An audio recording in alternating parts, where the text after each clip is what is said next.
নমস্কাৰ বন্ধুসকল, মই এতিয়া গৈ আছোঁ বৰ্তমান আমাৰ ওচৰতে মানে ৰাণীগেটৰ ওচৰত একলেণ্ডৰ নিচেই কাষত থকা এটি দুৰ্গা মন্দিৰত চাবলৈ। তো চাই থাকক মোৰ লগত, আৰু কেনেকুৱা পায় লাইক কৰিব, কমেণ্ট কৰিব।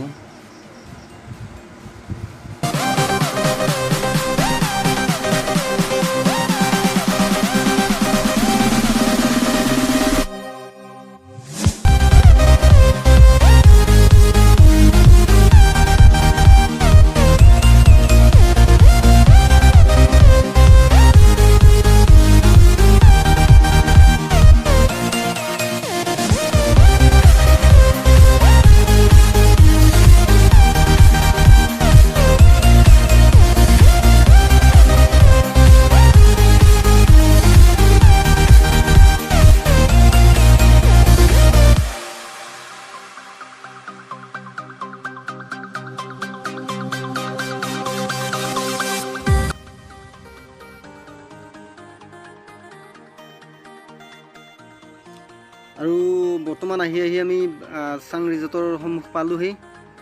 তো ইয়াত ভিতৰত সোমাব দিব, কিন্তু আজি ভিতৰত নোসোমাওঁ, বেলেগ এদিন সোমাম। তো বাহিৰৰ পৰা অকণ এনেই চাওঁ আৰু কেনেকুৱা হৈ আছে, কেনেকুৱা দেখি।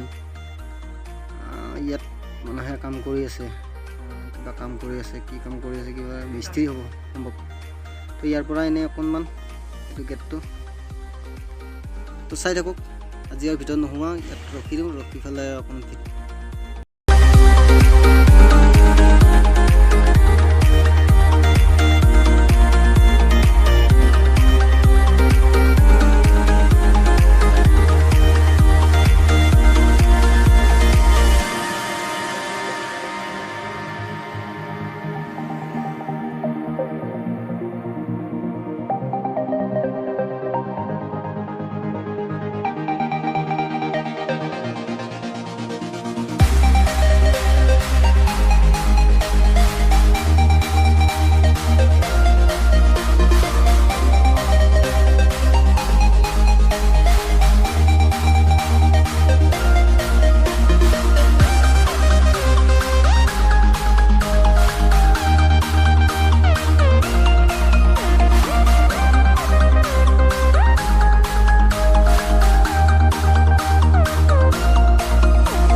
নমস্কাৰ বন্ধুসকল, আজি মই আছোঁ এটা খুব ধুনীয়া পৰিৱেশৰ মাজত।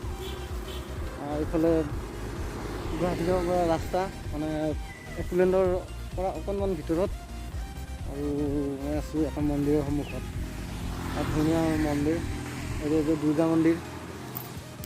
তাৰোপৰি আমাৰ দুৰ্গা মন্দিৰৰ মানে হেৰিটোত পুখুৰী এটা আছে, পুখুৰীটোত কি ধুনীয়া পদুম ফুল। হয়তো ফোন কেমেৰাত অকণমান অসুবিধা হ'ব দেখিবলৈ, মই দেখুৱাই আছোঁ আপোনালোকক খুব ধুনীয়াকৈ। বেক কেমেৰা কৰি পেলাই অকণমান নামি আহিছোঁ।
আৰু এইখন হৈছে মোৰ বসন্তী। এইখনৰে মই কাম কৰি ঘূৰি ফুৰোঁ, লগতে ভিডিঅ' বনাওঁ, ব্লগ বনাওঁ। আৰু এতিয়া আমি গৈ আছোঁ মন্দিৰটোৰ ফালত।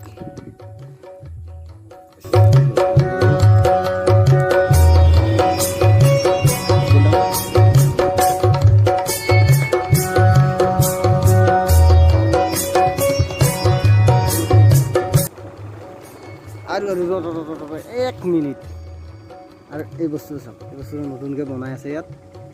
মই যেতিয়া ইয়াত পূজা হ'ব তেতিয়া আপোনালোকক নিশ্চয় দেখুৱাম। মজা। আৰু ইয়াক কালাৰ কৰাৰ পিছত বহুত ধুনীয়া লগা হ'ব। চাই থাকক, মই ওপৰত যাই পেলাই আমাৰ দুৰ্গা মন্দিৰটো অকণমান দেখুৱাবৰ কাৰণে চেষ্টা কৰোঁ। আৰু ইয়াত এইটো সিংহ আছে এইফালে এটা, আৰু এটা এইফালে আছে শ্বেয়াৰ।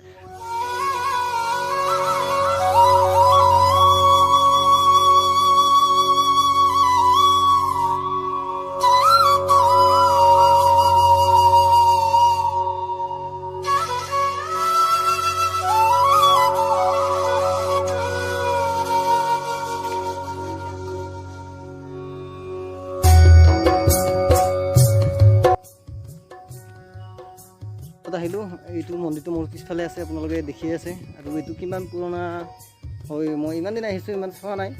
তো ফাৰ্ষ্ট টাইম ইয়াতে পানী যদি ওলায় অকণমান অকণমান বোলো মুখত বৰ্তমান পানী নোলায়।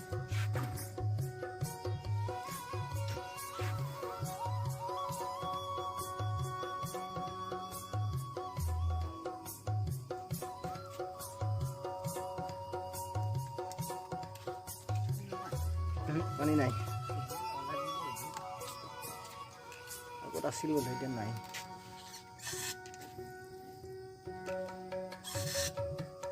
হাওয়া গেছি গোটে গোটে।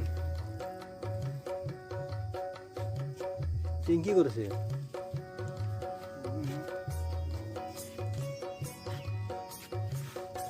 তো যা হোক, বাহিৰৰ পৰা অকণমান দেখুৱাম। আৰু ভিতৰত বৰ্তমান এণ্ট্ৰি বন্ধ, আৰু ইয়াত কোনো পূজাৰী নাই, একো নাই। তো বহুত ওপৰত আহিছোঁ দেই। আৰু ৰাস্তাটো দেখুৱাব পাৰিলে ভাল লাগিল হয়, কিন্তু কি হ'ব, মোৰ বাচন্তি মানে চলাওঁতে ভিডিঅ' কৰাত মানে অসুবিধা। তো আৰু এনেকৈ ইমান ওখ জেগাত, এনেকুৱা পুৰা ওখ জেগাত মানে কি মই বসন্তিক লৈ আহিছোঁ। তো এখন হাতেৰে এনেকৈ মোবাইলটো ধৰি পেলাই, আৰু এখন হাতেৰে চলাটোতো সম্ভৱ নহয় না, তাৰ কাৰণে যাই হোক মই বেক কেমেৰা কৰি দেখুৱাই আছোঁ আপোনালোকক। মানে কেনেকুৱা এটা জেগাত আছোঁ, মানে কিমান ওপৰত আছোঁ যে ইয়াৰ পৰা একলনখন একেবাৰে মানে এনেকুৱাকৈ দেখা পায়, মানে সৰু তলত। তো মন্দিৰটো বহুত ওপৰত আছে, পাহাৰৰ মাজত আছে। ইয়াতে আহি এটা বেলেগ ফিলিংছ লাগে। আৰু মই ৰাস্তাটো অকণমান দেখুৱাই দি আছোঁ আপোনালোকক, চাব যে কেনেকুৱা মানে কিমান ওখ আৰু কেনেকৈ মানে হেৰি হৈ আহিছে। তো চাই থাকক। 1920 চনতে স্থাপিত হৈছিল এইটো, বহুত পুৰণা হয় আৰু বহুত মানে হেৰি হয় মন্দিৰ হয় এইটো। আমি মানে প্ৰতি বছৰে আহোঁ এইটোত, ইয়াত আৰু চনটো চোৱা নাযায় বা এনেকুৱা হেৰি নহয়।